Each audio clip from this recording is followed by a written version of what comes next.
एक एक वोट का इस्तेमाल आप किशनगंज की पार्लियामेंट के लिए नहीं बल्कि सीमांचल और किशनगंज की अजमत के लिए आपको अपने वोट का इस्तेमाल मजलिस इत्तेहादुल मुस्लिमीन के हक में करना पड़ेगा। और मैं आपको ये भी बताना चाहूंगा कि यहां से आपके जो मौजूदा मेंबर ऑफ पार्लियामेंट है, मैंने उनका एक बयान पढ़ा जिसमें उन्होंने कहा कि वो लोग 5 साल में जावेद साहब 1.5 लाख किलोमीटर पैदल चले हैं। कितना चले हैं? 5 साल में 1.5 लाख किलोमीटर पैदल चले हैं।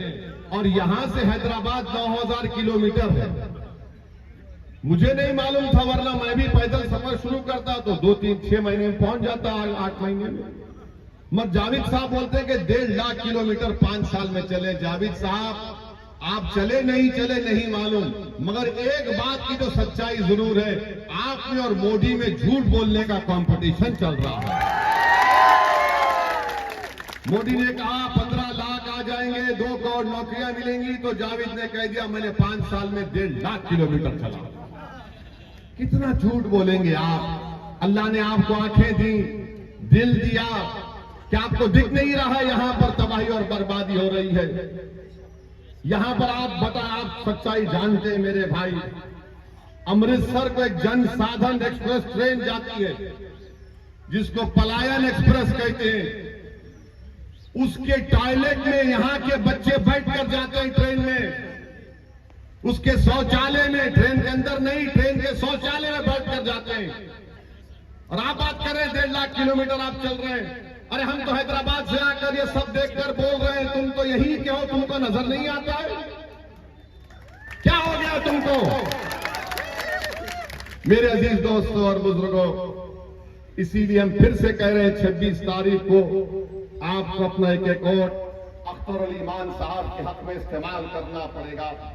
और संवैधानिक दर्जा जब तक सीमांचल को नहीं मिलेगा, सीमांचल डेवलपमेंट काउंसिल नहीं बनेगा, नाइंसाफी खत्म नहीं होगी। अब जहां तक जावेद साहब 1.5 लाख किलोमीटर चलने का दावा कर रहे हैं, मैं और अख्तर अली मान एक दावा करते हैं आपके सामने, वो सच्चाई पर पाबंदी है। कौन सा जगह था वो? हम जो नदी में चले थे,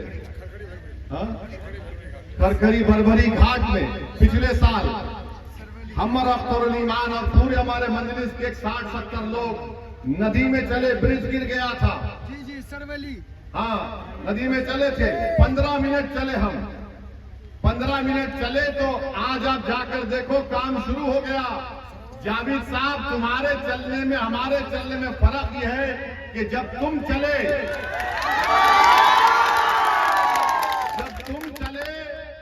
तो ना नीतीश पे असर हुआ, ना तेजस्वी पे हुआ, ना मोदी पे हुआ। जब अख्तर अली मान के साथ ओवैसी 15 मिनट चला तो उनको डर लगा, हिलना शुरू हो गए, खौफ पैदा हो गया। अगर ये 15 मिनट नदी में चला और अगर वो 10 दिन सीमांचल की रोडों पर चलेगा तो हमारी सत्ता चले जाएगी।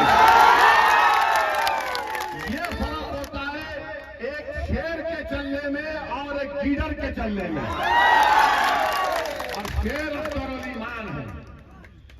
15 मिनट हम नदी में चले, आज वो काम शुरू हो चुका है, काम शुरू हो चुका है।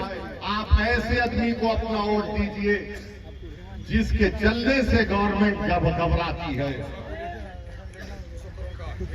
हाँ, उससे आगे 200 करोड़ का अमोर में एक और पुल का काम शुरू हो चुका है। ये काम करने का तरीका आना चाहिए। और हम आपको वादा कर रहे हैं, आप अख्तर भाई को यहां का एमपी बनाइए, वो पार्लियामेंट में हमारे बाजू बैठेंगे इंशाअल्लाह ताला। जावेद कहां बैठे आपको दिखता? कभी कभी दिखता पार्लियामेंट में। अख्तर भाई हमारे बाजू बैठेंगे। हैदराबाद, किशनगंज, औरंगाबाद, 3 शेर पार्लियामेंट में बैठेंगे तो सबको नजर आएगा इंशाअल्लाह। तो हम आपसे अपील कर रहे हैं कि अख्तर अली मान को अपना एक वोट देकर सीमांचल की अजमत को बहाल करिए। तस्लीमुद्दीन साहब के उन ख्वाबों को पूरा करने का काम, मौला सलाहुल खासमी साहब की उन कोशिशों को पूरा करने का काम सिर्फ अख्तर अली मान कर सकता है और कोई नहीं कर सकता। मेरे अजीज दोस्तों और बुजुर्गों, फिर आपके सामने अख्तर भाई ने बताया कि बिहार में कास्ट सेंसस हुआ। हम पूछना चाह रहे हैं तेजस्वी यादव से, नीतीश कुमार से और देश के प्रधानमंत्री नरेंद्र मोदी से कि मोदी जी ये कौन सा इंसाफ है कि आपकी पार्टी भी सत्ता में थी, बिहार में ब्राह्मण की आबादी, हमारे ब्राह्मण भाई बहनों की आबादी 4,78,000 के नहीं 4 लाख, हाँ 4 लाख आदिल बोल ब्राह्मण लोग, हाँ? अच्छा 47 लाख है, हम माफ करना गलत सुन पड़े, 47 लाख उनकी आबादी है। उनको हिस्सा मिलना चाहिए था 86,802 और नीतीश कुमार ने, नरेंद्र मोदी ने, तेजस्वी ने, सब ने मिलकर उनको 1,72,000 के करीब नौकरियां दे दी। और हम फिरका परस्त हैं, हम भी टीम है। बोलो मोदी जी, बोलो नीतीश, बोलो तेजस्वी, ये कैसे हुआ? 47 लाख की आबादी, उनको हिस्सा मिलना 76,000 नौकरी में और उनको नौकरी मिली 1,72,000 और गाली हमको देते हैं कि हम फिरका परस्त है।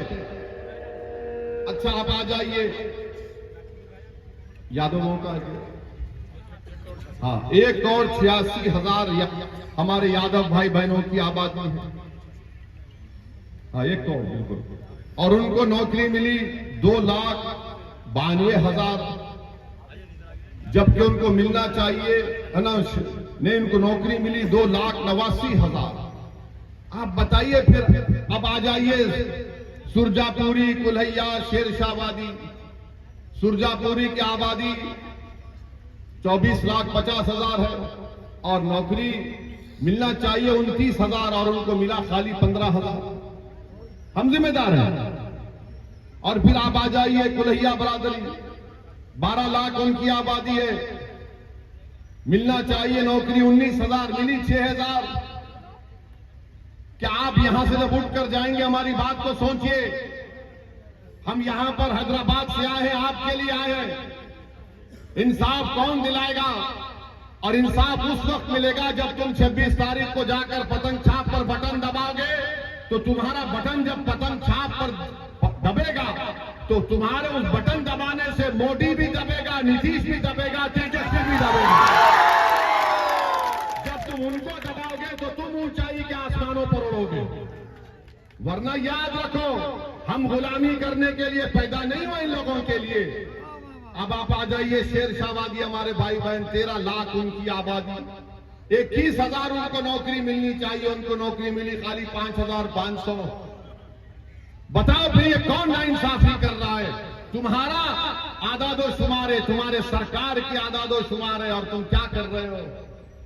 मेरी भाइयों बहनों नौजवानों, हम तुम्हारी लड़ाई लड़ रहे हैं। मेरी इज्जतदार हमारे बुजुर्गों से अपील कर रहा हूं कि हम आपके ख्वाबों को पूरा करना चाह रहे हैं। आपने अपनी जवानी को खपा दिया इन जालिमों के पीछे और इन जालिमों ने हमारे नौजवानों के मुस्तकबिल को बर्बाद कर दिया।